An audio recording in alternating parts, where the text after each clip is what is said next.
Bonjour à tous et bienvenue dans cette nouvelle vidéo de blog au dodo. Alors aujourd'hui, je pourrais être très en colère, mais je ne le suis pas et je vais vous expliquer pourquoi. On va parler du Booking Sponsored Benefit. Vous avez sans doute tous reçu hier ou avant-hier ou même peut-être aujourd'hui un email avec les nouvelles conditions générales de vente de Booking.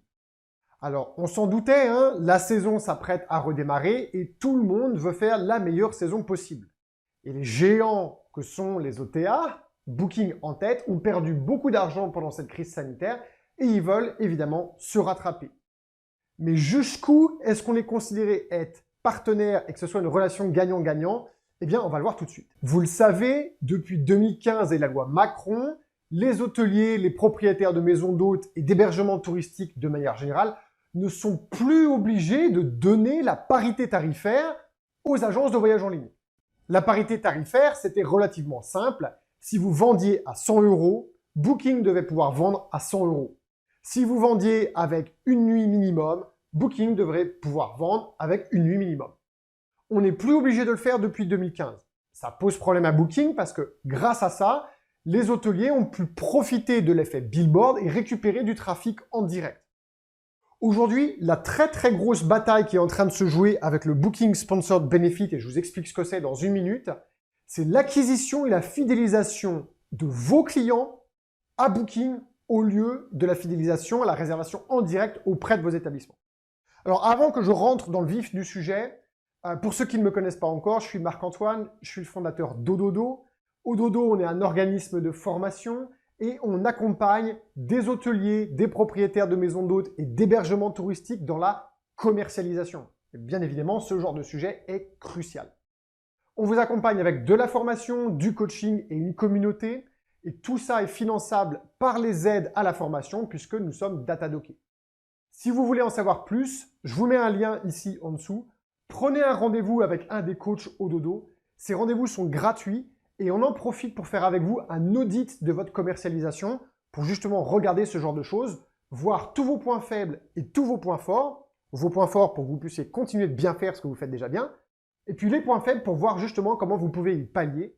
Et à la fin, si ça vous intéresse, on vous explique notre programme de formation et ce qui va avec. Et puis si ça vous intéresse, eh bien, vous vous embarquez dans la grande aventure avec Ododo. Allez, assez parlé d'Ododo, parlons de vous. Je vous ai mis en haut « Balance ton OTA » parce que je vois pas pourquoi on balance ton port sur Twitter et on ne pourrait pas balancer ton OTA quand il se comporte super mal. Parce qu'en ce moment, il se comporte super mal. Alors, si vous voulez, eh bien, allez-y, balance ton OTA sur les réseaux sociaux. Il n'y a pas de raison. Avec un petit peu de chance, si on est très nombreux dans les hôteliers et les propriétaires d'hébergements touristiques à le faire, eh bien, peut-être que ça va les réveiller un petit peu. Donc, qu'est-ce qu'ils ont fait? Eh bien, comme ils ne peuvent pas prendre nos tarifs les plus bas, hein, si vous vendez la chambre à 100 € et que vous leur envoyez un prix à 130, ben, ils n'ont pas le droit de prendre le prix à 100 €. Eh bien, ce qu'ils font, c'est qu'ils s'engagent avec le Booking Sponsored Benefit à rembourser la différence à vos clients. Donc, le client va arriver sur booking.com, il va avoir un petit i informatif qui va lui dire « Nous nous engageons, nous Booking, à vous rembourser la différence si vous trouvez moins cher pour le même établissement, aux mêmes dates et pour le même type d'hébergement. » Donc en gros, le client il va arriver sur booking.com, il va voir ça, il va se dire « Ah, il s'engage à faire aussi peu cher, ou en tout cas au même niveau, que ce que je vais trouver ailleurs. » C'est hyper chiant pour nous, parce que du coup, ça efface un petit peu, enfin ce qu'ils essayent de faire, Booking, c'est d'effacer l'effet billboard. Sauf que, en faisant ça, ils se tirent un petit peu une balle dans le pied aussi. Parce qu'il est bien écrit « Si vous trouvez moins cher ailleurs ». La plupart des gens, ils vont quand même essayer d'aller trouver moins cher ailleurs. Donc je pense qu'on va quand même maintenir l'effet billboard et que les clients potentiels, pour une grosse partie, vont quand même venir voir votre site internet. Alors comment est-ce qu'on va faire la différence? Parce que s'ils voient le même prix sur notre site et le même prix sur Booking, ou en tout cas que le prix est plus cher sur Booking mais qu'ils peuvent se faire rembourser la différence, comment est-ce qu'on va faire la différence? Comment est-ce qu'on va les convaincre de réserver directement auprès de nous alors que Booking fait ça? Petite parenthèse, c'est à partir du 23 mai. C'est-à-dire que c'est même pas Booking nous laisse le choix. À partir du 23 mai, c'est comme ça. Et si vous n'êtes pas d'accord, Booking vous dit « on met fin à la relation entre nous et vous ». Bon, bah peut-être que si on balance ton OTA et qu'il y en a énormément qui le font, qui disent à Booking « bah écoutez, nous, on sort de Booking », éventuellement, ils vont peut-être devoir faire marche arrière. On verra. En tout cas, une chose est sûre, il y a une chose sur laquelle Booking ne peut pas se battre. Je vais vous le mettre ici. J'en parle très souvent.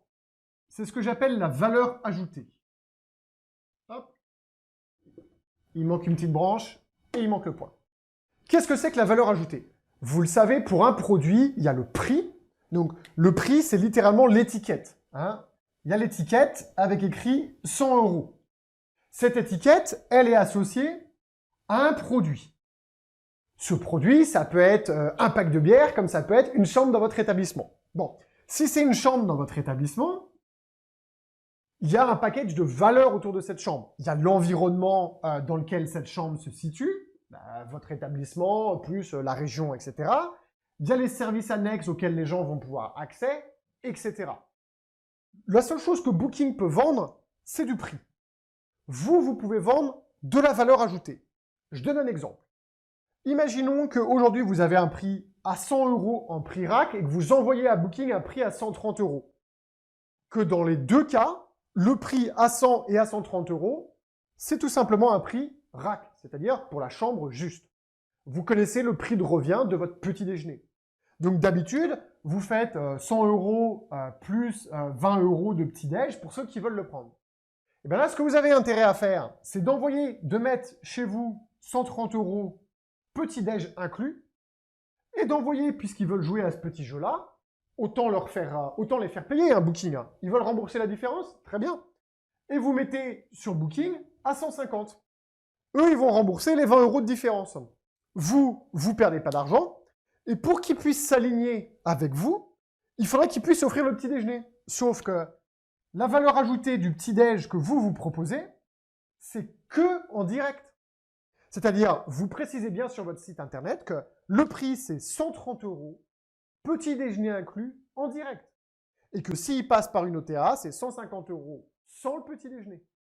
Alors ça peut être le petit déjeuner, mais ça peut être n'importe quoi d'autre. Ça peut être le shuttle pour aller à l'aéroport, ça peut être l'apéritif, ça peut être l'accès à votre spa, ça peut être une location de vélo électrique, ça peut être un tube de crème solaire pour éviter de prendre des coups, j'en sais rien. Mais en tout cas, c'est l'axe aujourd'hui auquel nous avons pensé qui permet de faire la différence. Alors bien évidemment, c'est à chaud. Si vous pensez à d'autres choses, commentez-le en dessous de cette vidéo et on va essayer de le partager massivement pour donner la bonne idée à tout le monde. Il faut sanctionner un petit peu Booking sur ce coup-là pour leur expliquer qu'on ne va pas se laisser faire. Hein. Oui, ça a été dur pour tout le monde, mais ça n'a pas été dur que pour Booking. Ce n'est pas une raison de se mettre dans cette situation. Donc, balance ton OTA sur les réseaux sociaux. Il n'y a pas de raison. Si vous avez des questions, posez-les en dessous de cette vidéo. Si vous avez des commentaires, mettez-les. Partagez cette vidéo le plus possible, qu'un maximum d'hôteliers soient au courant. Le plus nombreux on sera à réagir, le mieux ce sera pour tout le monde. L'idée, c'est de faire une belle saison. Elle s'annonce super bonne. Hein. Une grosse partie des élèves au dodo avec lesquels je discute me disent qu'il y a plein de réservations qui arrivent. Les gens, ils ne pensent qu'à ça, c'est partir en vacances.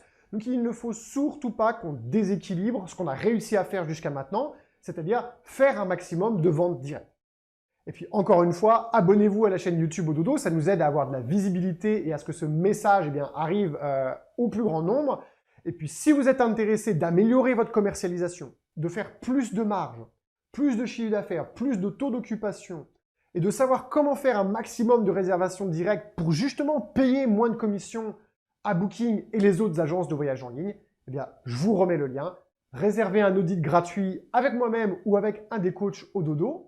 On se parlera, on vous expliquera, on fera l'audit ensemble. Et à l'issue de cet audit, si ça vous intéresse, on vous donnera plus de détails sur l'accélérateur au dodo, comment ça fonctionne, le coaching, la communauté et bien évidemment la formation. Allez, demain c'est le week-end, avec un petit peu de chance, il y aura du soleil. On ne perd pas le moral parce qu'en soi, si Booking fait ça, c'est pas une mauvaise nouvelle. Ça veut dire que, ils ont souffert pendant la crise, ce qui en soi, pour nous, c'est à la fois une bonne et une mauvaise nouvelle, parce que c'est quand même un partenaire intéressant pour nous donner de la visibilité. Mais la deuxième bonne nouvelle que je vois, c'est que s'ils font ça, ça veut dire qu'ils ont peur de la vente directe. Ils ont peur de ne pas avoir suffisamment de clients qui passent par Booking et que les efforts qu'on a fait tous ces derniers mois pour avoir de la clientèle directe, et Dieu sait qu'il y en a eu plus que d'habitude, ont porté des fruits et ils veulent se battre contre ça. Donc ça veut dire qu'on est dans le jeu, on n'est pas à côté de la plaque. Donc il faut continuer à se battre et ne rien lâcher. Allez, je vous retrouve dans la prochaine vidéo.